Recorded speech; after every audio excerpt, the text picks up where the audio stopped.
샬롬. 성탄주일이 됐습니다. 여러분 모든 사람들에게 평안과 기쁨이 넘치기를 원합니다. 오늘 증거하는 말씀은 요한복음에 기록된 7가지의 기적 중에 7번째에 대한 기적입니다. 이 기적의 중요성의 의미는 예수님이 부활과 생명이 되신다는 것입니다. 그리고 그것을 증거한 것입니다. 이 기적의 배경과 의미를 설명하고 또 생각하시면서 여러분의 삶, 2018년 참 빠르게 달려왔을 겁니다. 정신없이 달려왔고 열심히 살아왔는데 그 중에 잡은 것이 있을 거고 뭔가 놓친 것과 아쉬운 것이 있어서 내가 지금 뭔가 잃어버린 것들, 뭔가 상처받은 것에 대해서 새로운 소망과 새로운 삶이 되시기를 원합니다. 그래서 특별히 예수님이 그리고 예수님이 부활이라는 존재가 여러분 삶에 얼마나 큰 영향과 의미가 되는지를 깨닫고 소망 갖기를 원합니다. 그래서 오늘 이 말씀 특별히 요한복음 11장의 39절 44절 말씀에 기록된 것과 함께 이 말씀을 증거하면서 4가지 간단한 주제로 우리가 묵상하며 도전과 위로받기를 원합니다. 첫 번째는 오늘 주신 말씀에서 아름다운 예물을 드린 마리아의 그 헌신과 사랑에 대해서 우리가 한번 묵상해 보기를 원합니다. 이 마리아에 대해서는 요한복음 11장 1절에 이렇게 증거되고 있습니다.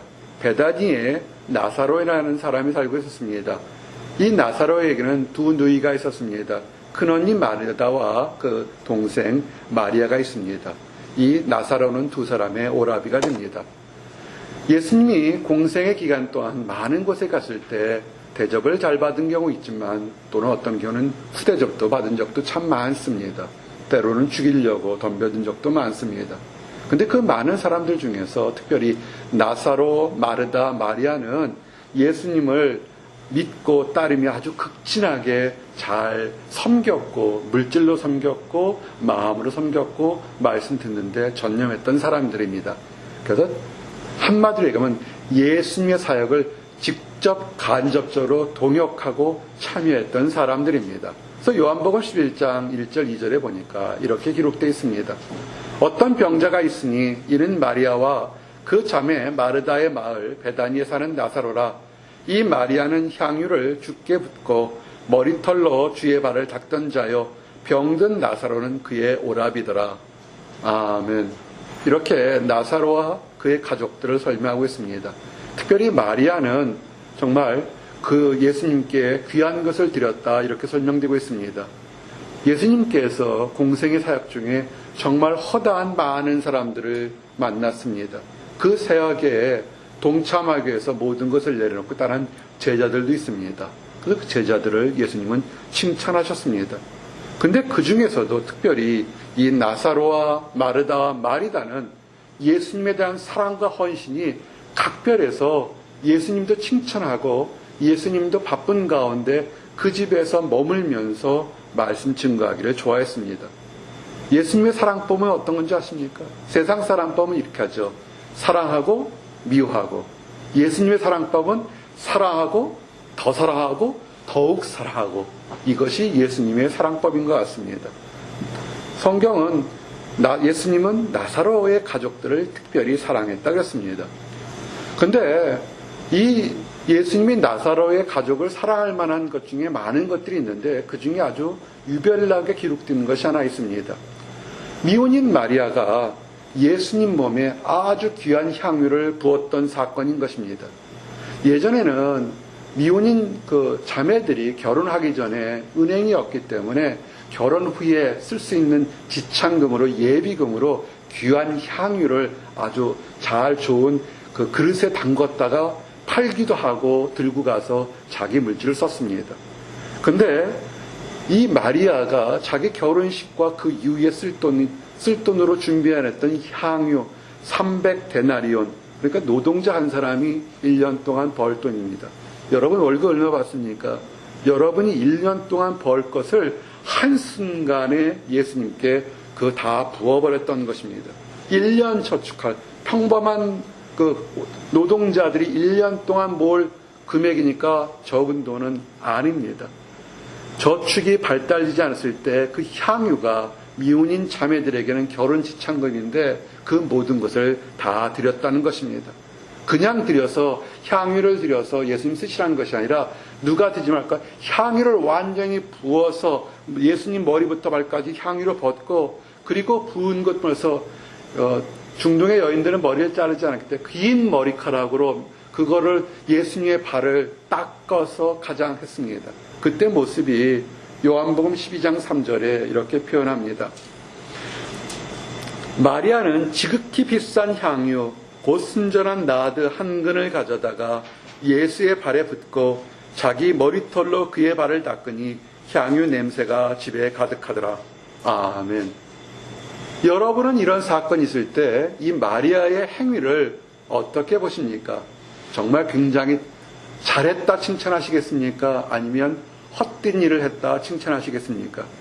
마리아가 예수님께 드린 향유, 그 사랑의 의미를 모르는 사람들은 그 순전한 나드 한 근을 그냥 부어버린 것을 귀한 향유를 허비했다고 책망했습니다.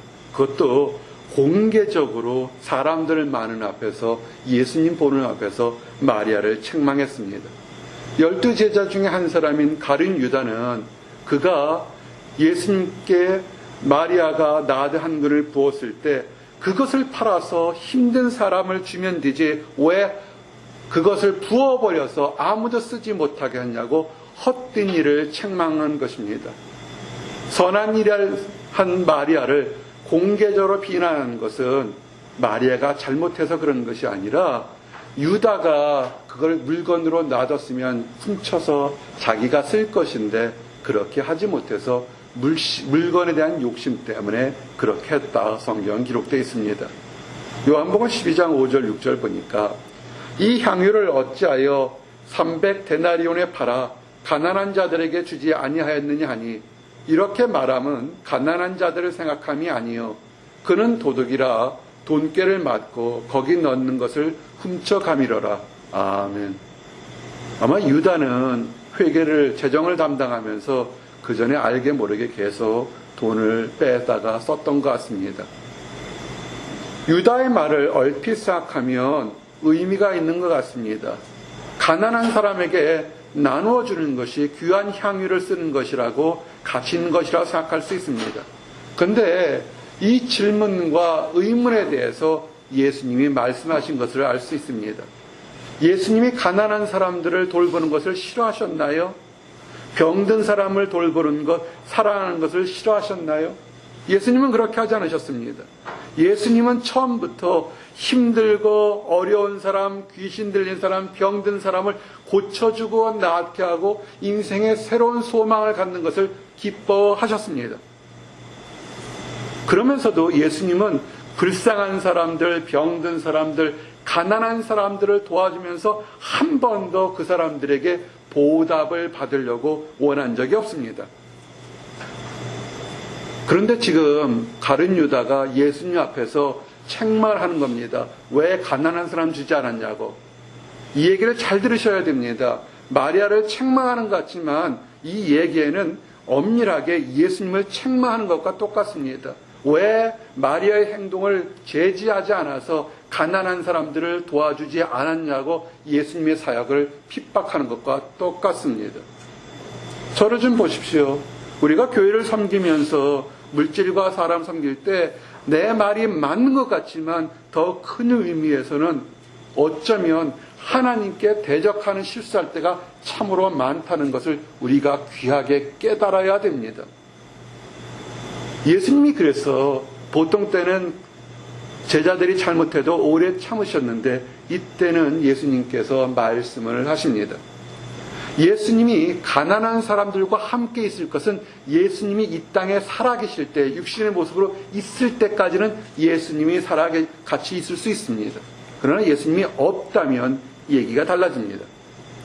예수님은 가난한 사람들에게 한 끼 먹을 것이나 병든 자를 고치는 그 사역보다도 더 큰 영혼에 대한 구원에 대한 우리의 죄를 용서하시기 위한 십자가 사역을 지는 일이 이제 바로 눈앞에 다가왔던 것입니다. 십자가에서 죽고 그 사명을 다 감당하고 그 다음에 하늘로 올라갈 날이 점점 다가왔기 때문에 제자들은 그것을 알지 못하는 것에서 말씀을 증거했던 것입니다. 만약에 예수님이 이 땅에 2000년부터 지금까지 계속 있었다면 어쩌면 마리아가 그 순전한 낫 한 그릇을 부은 것은 허비인 것일지도 모르겠습니다.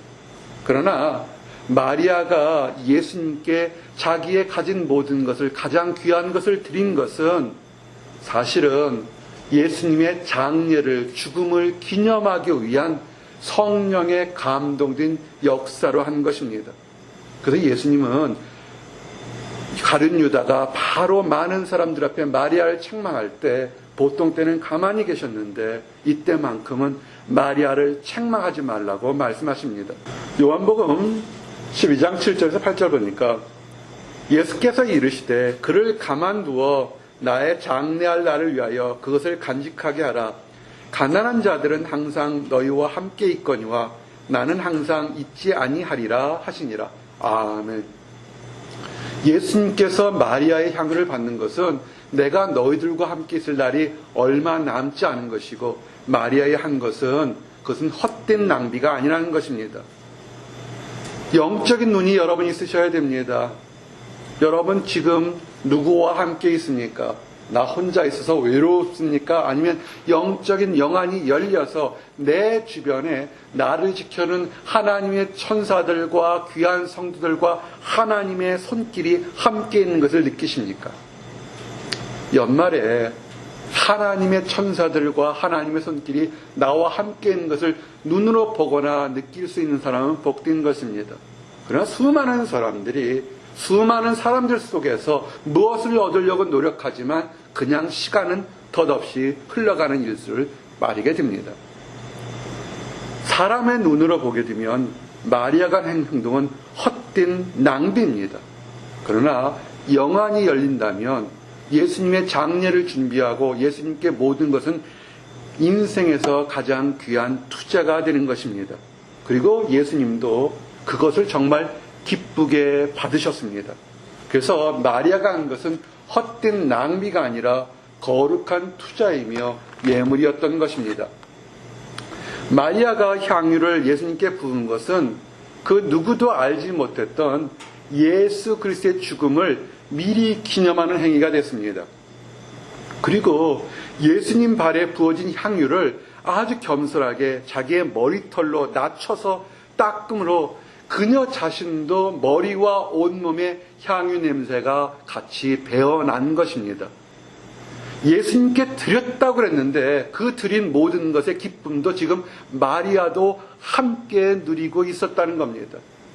여러분 하나님께 드리는 것이 세금 내는 것으로 생각하시면 그것은 아무런 가치나 기쁨이 거기에는 피드백이 없을 겁니다. 그러나 내가 드리고 겸손하게 함께 예수님을 기쁘게 할 때 그 기쁨도 함께 왔습니다. 순전한 나드 한 건 1년 노동자가 쓸 현대 돈으로 몇 천만 원 드리는 향유를 갖다 부었으니까 예수님이 있던 그 집안, 냄새나고 남자들의 그 퀴퀴한 집안에서 평생 동안 퀴퀴한 냄새난 집안에서 지금 그 집안에는 평생 겪어보지 못한 아주 향기로운 냄새가 가득 찼던 것을 여러분은 아셔야 됩니다. 드린 사람 기쁘고 받은 사람 기쁘고 그들을 욕했던 사람까지도 평생 동안 느껴보지 못한 가장 귀한 순전한 나드 향기가 완전히 취해서 기쁨이 된 것입니다. 제자들도 평생 동안 이런 귀한 향유를 그렇게 마음껏 맛볼 수가 없었습니다. 한 사람이 기쁨 가운데 예수님께 드렸더니 예수님이 기뻐하시고 본인이 기뻐하고 그를 핍박하던 사람들까지도 귀한 향유를 다 맛보게 된 것입니다.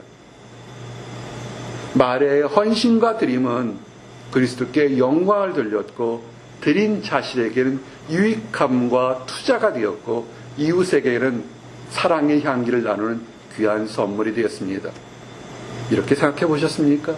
이렇게 생각했기 때문에 예수님은 이 마리아의 행위를 세상 끝나는 날까지 기념하라고 그랬습니다. 엄청나게 귀한 예물을 드린 것입니다. 마태복음 26장 13절 보니까 내가 진실로 너희에게 이르노니 온 천하에 어디서든지 이 복음이 전파되는 곳에서는 이 여자가 행한 일도 말하여 그를 기억하리라 하시니라. 아멘. 순전한 기쁨으로 예수님께 드렸던 마리아의 행위는 복음이 끝나는 날까지 거룩한 투자였다라고 증거하라는 것입니다. 또한 마리아의 언니 마르다나 그 나사로는 예수님 오실 때마다 지극히 섬겼습니다. 그래서 예수님으로부터 칭찬받았습니다. 이것이 오늘 첫 번째 이 예수님의 그 죽음과 부활에 대한 얘기를 증거하기 전에 마리아가 누구였는지 이 세상에서 가장 귀한 예물을 드린 한 자매였던 것입니다. 두 번째 우리가 생각할 것은 뭐냐면 하나님께 영광을 드리는 죽음이라는 것입니다. 우리가 살면 행복이고 죽으면 망한다고 생각합니다. 세상엔 그럴 수가 있습니다. 그러나 예전에는 70이지만 요새 수명이 길어서 100년, 120년을 산다고 해서 죽는 것이 인생에 망하는 것은 아닙니다. 죽음이라는 것은 새로운 삶을 준비하는 또 다른 시작의 출발점인 것입니다. 나이가 먹는다고 연말이 된다고 우리는 늙었다고 초조하는데 아니에요. 하루하루 언제가 될지 모르겠지만 하나님 나라의 새로운 삶을 준비하는 새로운 출발을 준비하는 것입니다. 근데 문제는 오늘 우리가 읽었던 말씀에서는 나사로가 병들어 죽었다는 것입니다. 사람들은 압니다. 예수님이 나사로의 가족들을 사랑하는 것들, 나사로의 가족이 예수님의 사랑하는 것을 알고 있습니다. 근데 나사로의 가족이 죽었다는 겁니다. 나사로가 병들었을 때 그의 누이 마르다가 예수님께서 하루 정도 거리에 있는 곳에 있다는 것을 알았습니다. 사람을 보냈습니다. 빨리 오셔서 고쳐달라고 합니다. 요한복음 11장 3절에 이에 그 누이들이 예수께 사람을 보내어 이르되 주여 보시옵소서 사랑하시는 자가 병들었나이다 하니 아멘. 여러분 예수님 앞에 여러분의 가족을 소개할 때 이렇게 소개할 수 있습니까? 예수님, 사랑하는 오빠가, 사랑하는 동생이, 사랑하는 내가 지금 이런 일이 있으니 오십시오. 그 정도로 정말 이 가족들은 예수님이 그 가족을 얼마나 사랑하고 그 가족들도 예수님을 얼마나 사랑하는지 서로 연인처럼 교제하는 것처럼 얘기가 됐다는 겁니다. 다른 사람들, 그 백부장이나 다른 사람들이 어떻게 합니까? 우리 아들이 죽게 됐으니 오십시오 이렇게 표현합니다. 우리 하인이 죽게 됐으니 오십시오 그럽니다. 근데 이 가족들은 마리아와 마르다 뭐냐? 주님 보시옵소서 주님이 사랑하던 자가 지금 병들어서 죽어가고 있나이다. 이것은 서로에 대한 마음이 지금 통하고 있다는 것을 알 수 있습니다. 근데 놀라운 것은 예수님이 움직이지를 않으시는 겁니다. 나사로가 몹시 아프다는 연락을 받으면 다른 경우 같으면 말씀으로 병이 나았을 거다 선포하거나 다른 박지라서 가야 되는데 이때만큼은 예수님은 가지 않으시고 하루도 아니고 이틀을 더 머무시는 것입니다. 그리고 길을 떠납니다. 그리고 분명하게 얘기합니다. 그 병들었던 나사로가 죽었다라고 얘기합니다. 그리고 얘기를 합니다. 세상 사람들이 알지 못하는 죽음이 멸망이고 끝이 아니라 이 죽음은 하늘 아버지께 영광 돌리기 위한 죽음이라고 얘기를 합니다. 이해할 수 있을까요? 여러분 이해하십니까? 우리의 삶이 지금 남보다 못한 것 같고 남보다 적게 가진 것 같은데 이 우리의 삶이 그리고 이 땅의 삶에 맞췄을 때 재벌로서 대통령으로서 귀한 권력가로 살지 못하고 평범하게 살다 죽어서 다른 사람들 보기에는 그냥 볼 볼일 없다 생각하는 그 죽음이 하늘 아버지께 영광을 돌릴 수도 있다고 그렇게 증거된다면 여러분들은 어떻게 생각하시겠습니까? 세상을 바라볼 때 세상의 가치관으로 보는 것이 아니라 하나님이 허락하신 영안이 열려서 하나님의 가치관으로 세상을 바라보시길 원합니다. 예수님이 분명히 이렇게 얘기합니다. 요한복음 11장 4절에 예수께서 들으시고 이르시되 이 병은 죽을 병이 아니라 하나님의 영광을 위함이요 하나님의 아들이 이루어 말미암아 영광을 받게 하려 함이라 하시더라. 아멘. 아마 이때 있을 때 12제자와 그 누구도 이 뜻을 정확히 깨닫지 못했을 겁니다. 이렇게 행동하신 예수님의 모습은 더욱더 이해할 수 없을 겁니다. 바로 가셨으면 나사로를 살릴 수 있었을 텐데 왜 이틀을 더 머무르고 가셨는지 그들이 궁금하고 이해가 되지 않았습니다. 어떤 사람은 예수님이 자신의 능력을 드러내놓기 위해서 나사로가 죽을 때까지 기다렸다라고 사는 사람도 있습니다. 이건 너무 많이 나간 생각이죠. 예수님은 나사로 가족을 정말 사랑했습니다. 자기 능력을 드러내려고 상대방이 망하는 것을 봤을까요? 여러분들을 괴롭히려고 지금 하나님의 능력을 드러내기 위해서 여러분들을 지금 괴롭히고 있다고 생각하십니까? 하나님께서 능력을 드러내려고 여러분을 지금 외롭게 하시겠습니까? 아닐걸요? 여러분이 외로워서 힘들어서 넘어질까봐 더 보이지 않는 손으로 여러분을 지금 강력하게 잡고 있다는 것을 여러분은 아셔야 됩니다. 예수님의 자비와 사랑을 이해하지 못하기 때문에 이런 질문과 의심을 할 수 있는 것입니다. 나사로가 살던 곳과 예수님이 머무는 곳은 그 나사로가 살던 베다니와 예수님이 있던 곳은 하루길 정도 떨어져 있었다고 합니다. 그들은 이틀을 더 머물러 가셨어요. 그러니까 4일째가 됐죠. 이미 죽은 지 4일이 됐다. 아마 마리아와 마르다가 사람을 보내는 순간에 이미 나사로는 죽었던 것 같습니다. 그런데 요한복음 11장 17절 보니까 예수께서 와서 보시니 나사로가 무덤에 있은지 이미 나으리라. 아멘. 나사로가 이미 죽은 것을 알고서도 예수님은 베다니를 방문하기를 결심하셨습니다. 근데 이제 거꾸로 제자들이 예수님이 베다니를 방문하는 것을 반대합니다. 왜냐하면 예수님을 반대하는 유대인들이 돌을 들어서 예수님을 죽이려 하기 때문에 그렇습니다. 예수님이 베다니에 이틀 동안 가지 않았다는 것은 어떤 사람들은 예수님이 돌에 맞을까봐 두려워서 힘드니까 자기 목숨이 두려우니까 사랑하는 친구가 죽어가도 가지 않는구나 이렇게 의심할 수 있었습니다. 요한복음 11장 7절 8절에 보면 그 후에 제자들이 이르시되 유대로 다시 가자 하시니 제자들이 말하되 라비여 방금도 유대인들이 돌로 치려 하였는데 또 그리로 가시려 하나이까. 그런데 예수님은 베다니를 향하여 떠나셨습니다. 예수님은 친구를 향한 진정한 사랑의 모습을 죽음의 위협에도 두려워하지 않고 실천했던 것입니다. 여러분, 예수님이 어떤 분인지를 생각하셔야 됩니다. 예수님은 정말로 친구를 사랑하고 예수님은 사랑하는 성도들을 정말 사랑하신다는 것을 아셔야 됩니다. 예수님은 유대인들 같이 핍박하는 사람들을 두려워하지 않았던 것은 사랑하는 친구가 있었고 하나님의 뜻대로 행동하시기 때문에 그렇습니다. 하나님의 뜻대로 행동이 뭡니까? 나와 여러분들, 그 당시의 성도들, 하나님의 뜻대로 행동하는 빛의 자녀들을 보호하시고 인도하시기 위한 것이 예수님의 뜻이었던 것입니다. 이것을 그 당시 제자들이 알기를 원했고 이것을 지금 나와 여러분들이 알기를 원하는 것입니다. 근데 깨닫고 있을까요? 그 당시 제자들도 눈에 보이는 것을 바라보기를 원했고 현대의 많은 사람들도 눈에 보는 것을 보려고 합니다. 왜 그러냐면 예수님 안에서 빛을 보는 것이 아니라 세상의 유혹의 빛을 보니까 우리의 가슴이, 우리의 영안이 닫혀 있어서 그렇습니다. 요한복음 11장 9절 10절에 예수께서 대답하시되 낮이 12시간이 아니냐 사람이 낮에 다니면 이 세상의 빛을 보므로 실족하지 아니하고 밤에 다니면 빛이 그 사람 안에 없는 거로 실족하느니라. 아멘. 예수님의 빛 되신 예수님과 함께 다니면 밤이든 낮이든 우리는 넘어지지 않습니다. 좋은 일이 와도 교만하지 않게 되고 힘든 일이 와도 낙심하거나 좌절하지 않습니다.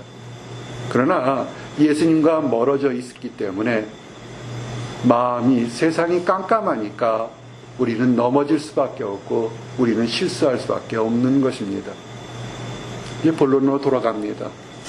예수님은 나사로를 정말 사랑했습니다. 어느 정도 사랑한지 아십니까? 예수님이 나사로를 부를 때 친구라 불렀습니다. 이건 대단한 겁니다. 왕보다 큰 사람이, 왕보다 큰 하나님의 아들 메시아가 사람들을 보고 친구라는 것입니다. 천지 창조 때부터 함께 계시고 천지를 창조하셨고 이 세상 마음을 다스린 사람들이 내세울 것이 하나도 없는 나사로를 가지고 친구라고 그랬습니다. 우리 성경에 보면 나사로가 어떻게 예수님을 섬겼는지 자세한 기록은 나오지 않습니다. 누이 마리아가 향유를 본 것을 보고 마르다가 예수님과 제자들이 왔을 때 음식을 접대하는 모습을 우리가 보지만 그 나사로는 그렇게 유명한 사람은 아니었던 것을 봅니다. 그런데 나사로를 종이라 하지 않고 친구라 했습니다. 그 예수님이 나와 여러분을 뭐라 부른 줄 아십니까? 우리를 친구라 부릅니다. 이것이 진정한 축복입니다. 요한복음 15장 15절에 이제부터 너희를 종이라 하지 아니하리니 종은 주인이 하는 것을 알지 못함이라 너희를 친구라 하였느니 내가 내 아버지께 들은 것을 다 너희에게 알게 하였습니다. 아멘.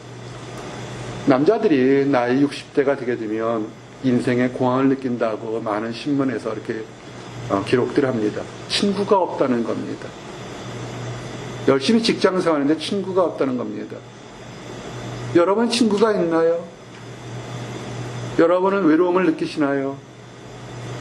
많은 사람들이 세상에서 친구가 나를 인정해주는 사람을 찾으려 하지만 세월이 갈수록 마치 물을 잡는 것처럼 내 손 안에 잡았던 친구라는 사람들이 손가락 사이로 다 빠져나가는 것을 느끼게 됩니다. 세월이 그래요. 아주 좋은 친구도 나보다 먼저 천국에 먼저 가서 사라진 경우도 있습니다. 여러분 세상을 잡는 것은 뭐냐면 손가락을 움켜쥐는 것처럼 꽉 잡은 것 같지만 서서히 시간 차이지만 빠져나간다는 겁니다. 그러나 중요한 것은 여러분이 아니라 여러분 팔목을 잡고 있는 예수님의 손길을 여러분 기억하셔야 됩니다. 여러분이 놓았거나 여러분이 잡았거나 여러분을 잡고서 내가 너를 친구라 부르는 예수님을 기억하시기 바랍니다. 그럴 때 여러분의 축복이 있을 겁니다. 이제 세 번째, 마리아에 대해서 얘기했고 죽음도 하나님의 영광을 돌릴 수 있는 수단이 된다고 증거했습니다. 세 번째는 뭐냐면 이제 직접적으로 요한복음에 나온 수많은 기적들 중에 하이라이트, 정점이 뭐냐면 부활과 생명이 예수님이라는 것을 증거하기 위한 기적인 것입니다. 베다니에 가까이 오자 나사로의 죽음을 문상하러 온, 조문하러 온 수많은 그런 문성객들이 있었습니다. 나사로의 누이 마르다가 예수님이 오시고 계신다는 소식을 듣고 한 걸음에 집 밖에서 동네 밖으로 달려나갔습니다. 마르다는 생각하기에 예수님만 이 근처에 계셨다면 오라비 나사로는 절대로 죽지 않을 거라고 믿고 있었습니다. 그러나 나사로는 예수님께 소식을 전하러 간 지 바로 얼마 되지 않아 죽어버렸습니다. 예수님만 계셨으면 나사로가 죽지 않았을 텐데 병이 나을 수 있었을 텐데 생각하니까 예수님이 지금 없었던 그 귀를 놓쳤기 때문에 자기 오빠가 죽었다고 마르다는 몹시 슬퍼했습니다. 그런데 예수님이 지금 오신다는 소식을 듣고 마리다는 이게 깨닫든 못하든 간에 그 마음속에 지금이라도 구하면, 하나님께 구하면, 예수님께 구하면 무언가 이루어질까라는 그런 믿음 때문에 한 걸음에 달려갔습니다. 그리고 자기가 지금 무슨 얘기를 하는지 모르는데 이렇게 고백을 합니다. 요한복음 11장 21절 22절 보니까 마르다가 예수께 여짜오되 주께서 여기 계셨더라면 내 오라버니가 죽지 아니하였겠나이다. 그러나 나는 이제라도 주께서 무엇이든지 하나님께 구하시는 것을 하나님이 주실 줄 아나이다. 아멘. 마르다가 이 말을 지금 예수님이 죽음에서 죽은 나사로를 다시 살려야 할 것을 알고서 이 말을 했을까요? 아니, 몰랐습니다. 마르다가 이것은 다 이해하지 못하고 깨닫지 못한 사이에서 성령에 취해서 한 말인 것입니다. 마르다가 능력으로 자기의 성경 지식을 깨닫지 못했지만 마르다는 예수님 앞에 있는 모습 그대로, 하고 싶은 모습 그대로 지금 간구하고 있는 것입니다. 이제라도 주께서 무엇이든지 구하는 것을 하나님이 하실 줄을 아나이다. 이것은 믿음과 소망과 간구가 담긴 마르다의 고백인 것입니다. 지식에서 나온 말이 아니라 성령님의 역사하심에 따라 나오는 것입니다. 마르다는 뭐였을까요? 성령의 역사를 통해서, 마르다 입을 통해서 지금 성령님의 하시는 말씀이 마르다를 통해서 터져나오는 것입니다. 마리아와 마르다가 대단하죠, 그죠? 한 사람은 성령의 역사를 취해서 자기 가진 모든 것을 예수님께 붓고 나대하는 것을 짓밟은 것 전체를 취하게 만들었고, 지금 마르다는 내가 판단은 죽은 것은 끝이라 하지만 지금이라도 주께서 원하시면 무엇이든지 할 수 있습니다라는 고백이 터져난 것은 성령님의 역사가 있는 것입니다. 이것이 축복입니다. 우리가 성경 지식이 많아야만 꼭 축복받거나 기도응답 받을 거라 생각합니다. 우리가 굉장히 화려하고 수많은 사람 있고 엄청난 부흥의 집회의 장소에 있을 때만 하나님께서 불같은 능력을 주실 거라 믿습니다. 그럴 수 있을 겁니다. 오순절의 역사라든지 미스바의 구국의 역사 같은 곳에 수많은 사람들이 모였을 때 그런 역사가 일어난 적도 있습니다. 그러나 지금 마르다처럼 내 지식으로 내 판단으로 뛰어넘는다 할지라도 주께서 원하시면, 주님의 뜻이면 무엇이든지 역사가 일어날 수 있다는 성령님의 그 허락하심이 있다면 어느 곳에든지 일어날 수 있습니다. 그 간구에 예수님은 대답합니다. 생각해 보세요. 주변에 많은 사람들, 문상 오는 사람들이 그 마르다 얘기를 안 들었겠습니까? 들었습니다. 뭐라고 생각할까요? 실성했구나. 오빠가 죽었으니까 실성했구나. 저렇게 예수님이 병든 자를 고쳤는데 왜 하필이면 가장 사랑한다는 나사로는 고치지 못했을까? 그래서 억울해서 저런 얘기 하나보다 실성했구나라고 얘기할 수 있습니다. 근데 예수님은 그렇게 얘기 안 해요. 모든 사람이 듣는 것은 네 오라비가 살리라. 마르다가 간구했지만 네 오라비가 나사로가 살리라는 이 말씀을 온전히 이해하지 못했습니다. 죽음에서 부활은 천국에서 영적으로만 일어난다고 생각하고 있습니다. 많은 사람이 생각하죠. 우리가 천국 가는 것은 죽은 후에 천국 가는 것이라고. 그러나 성경은 허락하시면 이 땅부터 천국까지 우리는 천국의 삶을 누릴 수 있다는 것을 아셔야 합니다. 요한복음 11장 25절 26절 보니까 예수께서 이르시되 나는 부활이요 생명이니 나를 믿는 자는 죽어도 살겠고 무릇 살아서 나를 믿는 자는 영원히 죽지 아니하리니 이것을 내가 믿느냐. 아멘. 여러분 이걸 믿습니까? 예수님이 여러분의 삶의 부활이요 생명이고 믿으면 죽어도 살겠고 무릇 살아서 나를 믿는 자는 영원히 죽지 아니하리라. 오직 예수님 안에서 기적이 축복이 일어나는 것입니다. 수많은 사람들이 삶의 목적을 찾으려고 노력합니다. 돈이나 명예나 권력이나 건강이나 다른 유혹이나 타락이나 즐거움으로 자기의 삶의 가치를 가지려고 합니다. 그런데 그 모든 것들은 한시적이고 잡았다 한 것 같지만 사라지는 덧없는 것이고 오히려 아픔과 다툼과 분쟁이 다가옵니다. 성경은 아주 간단하게 얘기합니다. 부활과 생명이 예수 그리스도 안에 있다는 겁니다. 여러분의 삶의 참된 기쁨이 예수 그리스도 안에 있다는 것입니다. 그것을 온전히 마르다처럼 100% 깨닫지 못한다 할지라도 믿음으로 순종할 때 그 축복이 나누어진다는 것입니다. 그 사람들은 이것을 다 깨닫지 못합니다. 왜 깨닫지 못할까요? 지적인 능력이 없어서요? 고등교육을 받지 못해서요? 아니면 성경 공부를 체계적으로 하지 못해서요? 아닙니다. 성경 공부를 가장 그 당시에 예수님 당시에 체계적으로 한 사람이 누굽니까? 바리새인들입니다. 바리새인들의 성경 공부는 무지막지할 정도로 엄청난 공부를 했습니다. 많은 신학자들이 있었습니다. 사두개파의 교인들이 있었습니다. 그러나 그들은 이 말을 깨닫지 못했습니다. 이유가 뭐냐면 그리고 지금도 교회에 수많은 사람들이 문턱을 들고 다니면서도 깨닫지 못해서 이단에 빠져서 여기 가면 구원받는다고 살아서 천국 간다는 수십만의 사람들이 있는 것이 왜 그러냐면 그들이 하나님 앞에서 죄의 문제가 해결되지 않은 상태에서 예수를 믿는 것처럼 교회를 다녔기 때문에 그렇습니다. 여러분, 제 눈동자가 보입니까? 왜 보입니까? 투명한 안경 렌즈를 써서 그렇습니다. 제가 만약에 이야기에 빨간 렌즈를 선글라스를 꼈으면 여러분이 제 눈을 볼 수 있습니까? 내가 여러분을 볼 때는 세상은 붉은 빛으로 보일 것입니다. 푸른 선글라스를 끼면 세상에 푸르게 보입니다. 여러분이 지금 세상을 바라보는 것은 뭡니까? 우리 안에 죄가 있어서 선글라스를 끼게 되면 세상은 죄의 유혹에 따라서 보게 됩니다. 로마서 3장 23절에 모든 사람이 죄를 범하였음에 하나님의 영광에 이르지 못하더니 아멘.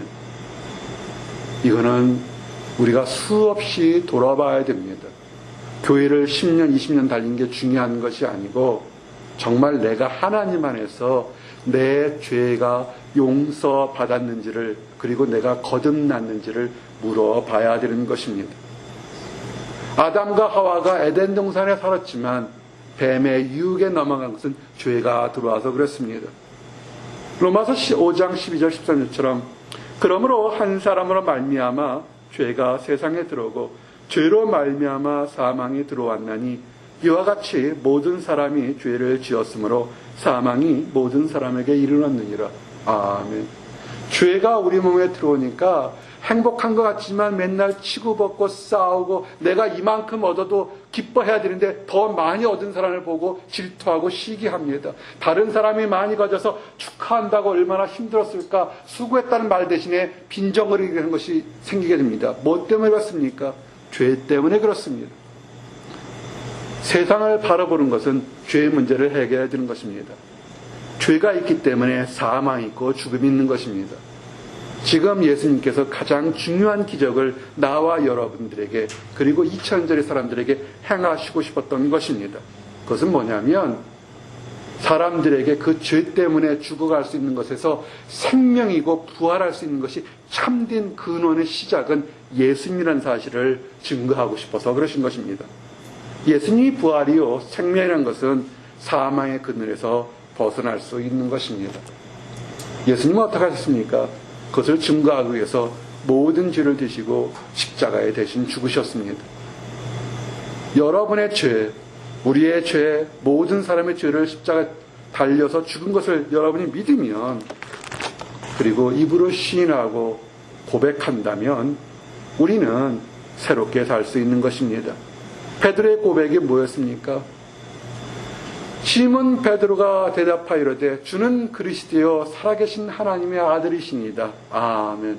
마태복음 16장 10절 말씀처럼 우리의 모든 죄를 대신 짊어지고 나갈 수 있는 것이 예수님이라고 우리가 시인하고 고백한다면 우리는 새롭게 살 수 있었습니다.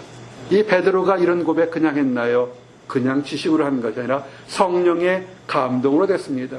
마리아가 성령의 감동으로 그의 모든 재물을 예수님께 드린 투자를 했고 마르다가 알지 못하지만 주님이 원하시면 지금이라도 무엇이든지 할 수 있다는 고백과 기도를 드렸고 베드로가 성령의 감동으로 주는 살아계신 하나님의 아들을 고백한 것처럼 우리가 성령에 취해서 고백이 된다면 우리의 인생은 새롭게 살 수 있습니다. 신문을 보십시오. 젠더, 성적인 갈증, 남녀의 차별 얘기를 합니다. 그러나 여러분이 성경을 똑바로 성령의 눈에서 본다면 이미 2000년 전에 남녀차별이 없었습니다. 예수님 당시에 남녀차별은 엄청나게 있었지만 그러나 마르다를 칭찬한 것처럼 마리아를 칭찬한 것처럼 예수님이 베드로가 수제자가 칭찬해서 천국의 보화를 여는 열쇠를 줬다고 기록해서 우리는 기억하고 있습니다. 그래서 일부 교파에서는 베드로가 초대 교황이라고 섬기고 있습니다. 그렇지만 마리아는 뭐였습니까? 이 복음이 끝나는 날까지 언제 끝납니까? 예수님께서 이 땅에 재림하셔서 천국문이 열린 그때까지 마리아가 한 행동도 칭찬하라고 남녀를 떠나서 모든 사람들에게 기회를 주고 칭찬했던 것입니다. 하나님 안에서는 남녀가 없습니다. 하나님 안에서는 노소가 없습니다. 하나님 안에서는 배운 사람과 가난한 사람과 부자 약한 사람이 없이 모든 사람이 하나님의 사랑을 받을 귀한 존재라는 것입니다. 이것을 안다면 세상이 달라지기 시작합니다. 이것을 안다면 우리가 아둥바둥하는 것이 아니라 내가 가지고 있는 것과 내 주변의 사람들과 나의 가족과 나의 교회와 성도들이 사랑스러워질 수밖에 없습니다. 이제 마지막으로 예수님이 하셨던 말씀 네 번째, 나사로야 나오너라는 것입니다. 마르다가 예수님을 맞이하고 있는 동안에 마리아는 집에 있었습니다. 예수님이 오신 것을 알고서도 예수님이 오신 것을 알고서 마리아가 급하게 달려갑니다. 똑같이 생각합니다.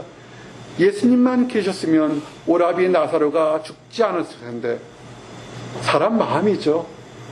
예수님을 철떡같이 믿고 있지만 예수님이 계셨으면, 분명히 그런데 이 믿음 좋은 마리아도 하나 힘들고 어려울 때는 착각하는 게 뭐냐면 예수님의 그 치유의 능력과 모든 능력은 시공을 초월한다는 것입니다. 꼭 예수님이 나사로 앞에 있어서 그 집에 있어서만 나사로를 고쳤을까요? 아닙니다. 예수님은 말씀으로만 병자를 고친 것도 아셔야 됩니다. 근데 우리의 삶은 믿음이 이렇게 좋을 때도 있고 어느 날 갑자기 작은 일에 삐져서 믿음이 툭 떨어질 때 있고 다시 회복될 때 있고 풀럭풀럭거리는 것이 사람의 믿음입니다. 사람들은 정죄할 수 있습니다. 믿음이 떨어졌다. 왜 이렇게 신앙생활 제대로 못하느냐? 왜 헌신하지 못하느냐? 그럴 수 있습니다. 그러나 예수님은 관점은 어떻게 하냐면요. 세상 관점은 사랑하고 미워합니다. 좋아하고 증오합니다. 선택하고 시기합니다. 예수님의 사랑은 그렇지 않습니다. 사랑하고 더욱 사랑합니다. 여러분이 어디 계시냐면 마리아가 순전한 나드한 것을 예수님께 부었던 마리아가 깨닫지 못했지만 그 마리아를 사랑하고 마리아에게 새로운 축복을 줍니다. 요한복음 11장 33절 35절 보니까 예수께서 그가 우는 것과 또 함께한 온 유대인들이 우는 것을 보시고 심령의 비통히 여기시고 불쌍히 여겨서 이르시되 그를 어디 두었느냐 이르되 주여 와서 보옵소서 하니 예수께서 눈물을 흘리시더라. 아멘. 저는 우리 주님 예수님을 너무 사랑하는 것 중에 여러 가지 정말 많은 것들이 있지만 가장 기억되는 게 한 중에 하나를 보라면 예수님이 우셨다는 것입니다. 예수님은 성경에 3번 우셨습니다. 예수님은 공생의 마지막 일주일을 남기고 예루살렘에 입성하기 전에 눈물을 흘리셨습니다. 하나님의 축복을 받고 선택된 백성으로 선택됐지만 여전히 하나님을 배신하고 범죄한 예루살렘 유대인들과 그리고 저것이 이방 백성들에게 완전히 무너져서 예루살렘 성이 수천 년 동안 지켰던 예루살렘이 무너지는 것을 보시고 예수님이 우셨습니다. 마음이 아프셔서 우셨습니다. 예수님이 겟세마네 동산에서 십자가를 지는 사명에 대해서 하나님께서 간절히 우시면서 눈물로 피땀으로 흘리면서 기도하셨습니다. 죄의 문제를 해결하기 위해서 십자가를 지는 문제에서 그런 눈물을 흘리셨습니다. 그리고 사랑하는 나사로의 죽음의 진정한 가치와 말씀을 깨닫지 못하는 사람들을 위해서 우셨던 것입니다. 예수님은 지금도 어쩌면 우리를 보고 우실지도 모르겠습니다. 그렇게 수없이 많은 축복과 은혜를 받는데도 여전히 삐져서 여전히 오해하고 여전히 두려워하는 우리들의 모습을 보고 어쩌면 예수님은 눈물을 흘리고 계실지도 모르겠습니다. 예수님이 우신 것은 나사로를 사랑한 것이고 예수님이 우신 것은 하나님의 능력과 말씀에 깨닫지 못하는 답답한 사람들의 어리석음 때문에 우셨습니다. 사도 바울도 예수님의 마음을 알기 때문에 그를 핍박하는 사람, 그를 따르는 많은 교인 성도들을 위해서 눈물로 사역했습니다. 교회는요, 심파티, 이심전심으로 그 사람이 기쁠 때 함께 기뻐하고 그 사람이 힘들 때 함께 울면서 하나님의 뜻을 찾으려는 눈물의 기도가 있어야 됩니다. 그것이 올바른 교회입니다. 어떤 교회가 올바르다고 생각하십니까?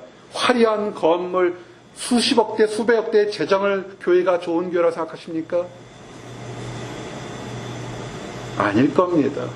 사도행전 20장 19절에 보면 사도 바울이 에베소 교회를 생각할 때 곧 모든 겸손과 눈물이며 유대인의 관계로 말미암아 다하는 시험을 참고 주를 섬긴 것과 아멘.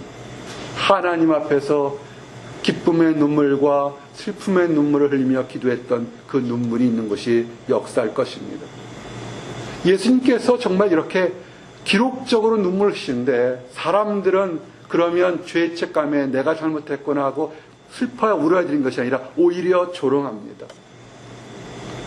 교회에서도 기쁨의 눈물과 회개의 눈물을 흘리면 그 사람을 위해서 함께 눈물로 기도해야 되는데 오히려 책망하는 사람들이 있습니다.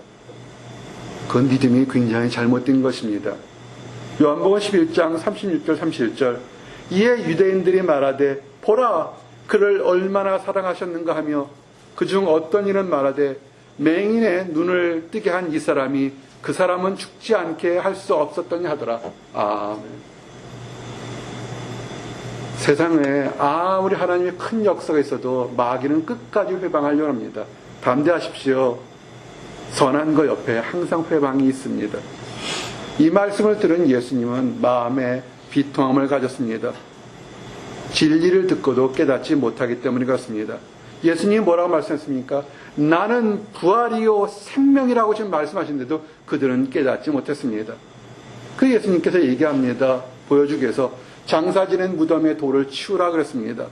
그랬더니 그 누이 마르다가 얘기합니다. 주여 죽은 자가 나으리 되었으며 벌써 냄새가 나나이다. 사람이 죽은 지 2, 3일 되면 장기가 썩어서요 냄새가 밖에 퍼집니다. 장의사들이 사람이 죽으면 가서 하는 첫 번째 먼저 하십니까? 사람이 있는 모든 구멍을 다 막습니다. 콧구멍, 귀 아래에 있는 모든 구멍을 막습니다. 왜냐하면 장기가 안에 대장균이 자라면서 썩어서 그 썩는 냄새가 밖으로 나와서 감염될 수 있기 때문에 다 묻는 것입니다. 그런데 이미 날이 더워서 그런지 부패돼서 썩는 냄새가 무덤 밖에까지 나는 것을 알 수 있었습니다. 그런데 이렇게 사실대로 얘기하고 믿음은 없지만 우리가 착각하지 마십시오. 우리가 사실을 사실대로 본다고 해서 믿음이 있는 것이 아닙니다. 믿음은 사실보다 큰 것입니다. 근데 이런 말에게 믿음은 순종함으로 더욱더 큰 기적을 본다는 것을 가르쳐주기 위해서 예수님은 얘기합니다. 요한복음 11장 40절 오늘 말씀의 주제 핵심입니다. 예수께서 이르시되 내 말이 네가 믿으면 하나님의 영광을 보리라 하지 아니하였느냐. 아멘. 이것은 나와 여러분이 나누고 싶은 말이고 도전입니다. 내가 믿으면 하나님의 영광을 보리라. 우리가 하나님이 약속하신 수많은 말씀 중 그 다 찾아가서 단 한 가지 말씀에서 우리가 믿으면 하나님의 영광을 우리의 삶에서 보고 느끼고 체험할 것이다라고 지금 말씀하시는 것입니다. 그래서 예수님은 하나님께 간구하셨습니다. 이전에도 들으셨고 현재도 들으시고 앞으로 들으시는 예수님과 하나님의 관계에서 하나님은 기도하십니다. 이렇게 기도하셨습니다. 요한복음 11장 42절에 항상 내 말을 들으신 줄을 내가 알았나이다. 그러나 이 말씀하옵는 것은 둘러선 무리를 위함이니 곧 아버지께서 나를 보내신 것을 그들로 믿게 하려 함이라. 아멘. 예수님이 지금 우리에게 이 말씀을 증거하는 것은 뭐냐면 2000전에 단 한 번의 역사가 아니라 지금도 나와 여러분들을 위해서 또 수많은 성도들을 위해서 하나님은 우리의 기도를 들으시고 그 들으신 기도를 듣고 아버지 하나님께 말씀드려서 그 기도가 이루어지게 하시겠다는 것이 하나님의 역사인 것입니다. 뭐라고 그랬습니까? 나사로야 나오너라. 나사로야 죽음 가운데서 나오너라 얘기합니다. 지금 예수님이 우리에게 가게 합니다. 죽은 곳, 답답한 곳, 원망스러운 곳, 좌절과 낙심에서 지금 나오라고 우리에게 지금 얘기하고 있는 것입니다. 나오십시오. 이렇게 얘기하는 사람이 있습니다. 나가겠습니다. 화장하고 나가겠습니다. 나오겠습니다. 이쁜 모습으로 나오겠습니다. 나사로 어떻게 나왔습니까?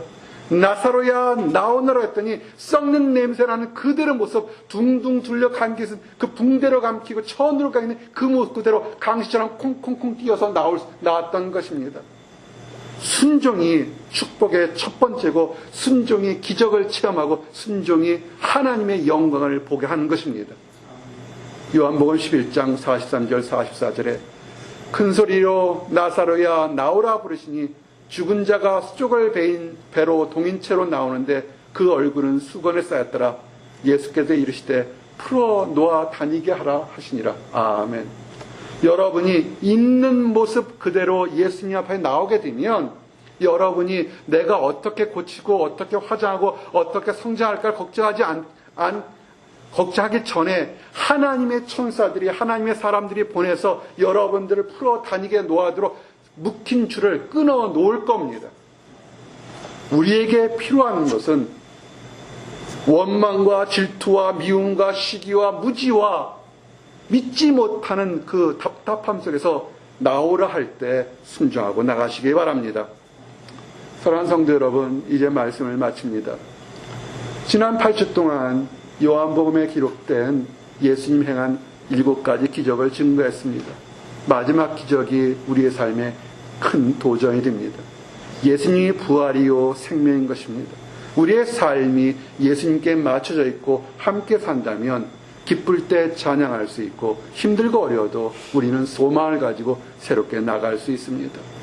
그리고 중요한 것은 뭐냐면, 나만의 기쁨이 아니라 나의 가족과 이웃과 주변에게 이 기쁨을 알려주시기 바랍니다.